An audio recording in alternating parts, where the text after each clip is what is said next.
For more now on the status of the Strait of Hormuz and if it's really open to all ships, we turn to Ian Ralby. He's president of Auxilium Worldwide. That's a nonprofit organization that focuses on ocean governance and maritime law and security. Ian, welcome back to the News Hour. Let's just start with what we heard from both Iranian and U.S. officials. They're saying the Strait of Hormuz is open. What are you seeing and hearing? Is it really open to all commercial traffic? Well, I think we keep hearing that, but it means something very different in practice than what most of us would want. Completely open would suggest that there would be free flow of maritime commerce, uninhibited, unimpeded. That is not what is happening at the moment. Iran's own conditions on the opening were that the vessels that wanted to come through would have to get permission from the IRGC and follow their own prescribed transit routes, which route vessels around Larak Island near to the Iranian coast. And so this is not a free and open Strait of Hormuz the way most of us would want it to be. It is very much still within the control of Iran. And what we've seen today is a complete difference between the rhetoric and the reality. The vessels that tried to get through and started moving towards the strait and seemed to be on their way to passing through for the first time in weeks and months were actually hailed and turned back for lack of permission from Iran. And so the rhetoric and the reality are very different at the moment. And I think we have to be very careful not to get overly excited by what we're hearing from either Tehran or Washington. I just want to make real for people what you described there. We have a map I want to show folks showing those traffic routes and transit routes. In yellow there is the route that was open to all commercial vessels before the war began. That blue route you see, the more narrow, restricted route as you described it, Ian, is the current route, the designated coordinated route that Iranian officials have set up. And as you say, ships are being turned back. But what are you hearing from the shipping companies themselves about how they're looking at this moment? As soon as they heard the strait was open, did many of them indeed try to just pick back up where they left off and transit the strait? Well, I think many are wisely cautious to believe anything coming out of Iran, especially after the amount of attacks that have occurred on vessels over the last month and a half.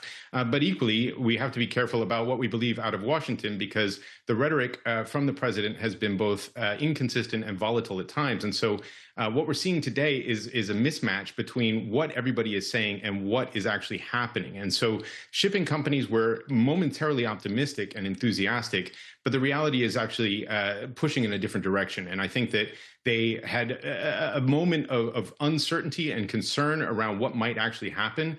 But we're hopeful that perhaps en masse movement would overcome any kind of immediate concern. Unfortunately, it does not seem to be working out quite as hopefully as everyone had hoped. And so I think that what we're going to see is a little bit more resistance and resilience on the part of the shipping industry to wait for a greater degree of clarity, which has yet to arrive. So even if there was clarity on this, which we don't have now, clarity, say, tomorrow, that the strait was truly and unconditionally reopened for traditional transit patterns, what would you expect to see? How long would it take for normal traffic patterns and movement to pick up? Well, we really have two problems. We have Iran at the one hand trying to maintain a chokehold on this choke point, because even though they want to say it's open and want to give the optics to suggest that they are now the rational party that's making headway towards normalcy, we also still have a degree to which they're going to want to control what they have managed to use as their greatest leverage. And so it is unlikely they're going to want to give that up anytime soon. At the same time, the U.S. blockade is still in place. And so that means that any vessels that have an Iranian connection or go to Iranian ports, call in Iran in any way, are also subject to being either turned away or potentially seized. And so the announcement from the U.S. yesterday that they're going to start seizing Iranian-affiliated cargoes worldwide does not exactly engender the kind of optimism that this is going to be a free and open strait anytime soon. And so we are probably a ways away from where we'd see a resumption of normal traffic. We also don't know what the security picture is in terms of mines or asymmetric capabilities which the Iranians may still yet want to deploy in the event that things break down on the negotiating table. And so we're well away from a point where maritime commerce can breathe a sigh of relief and we can expect free flow of maritime commerce, and thus a resumption of the oil and gas trade, as well as all the other trades, including containers and bulkers and everything else that moves through for food, for goods, for medicine. So this is yet to get to the point of any kind of calm and comfort for the ship owners as well as for the seafarers, the people who carry our goods on board. It is still life or death for them to try to go through, and we have to keep that in mind.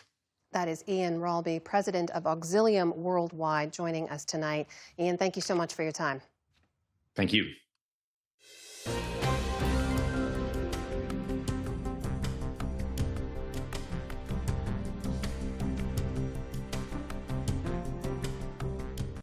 Support journalism you trust. Support PBS News.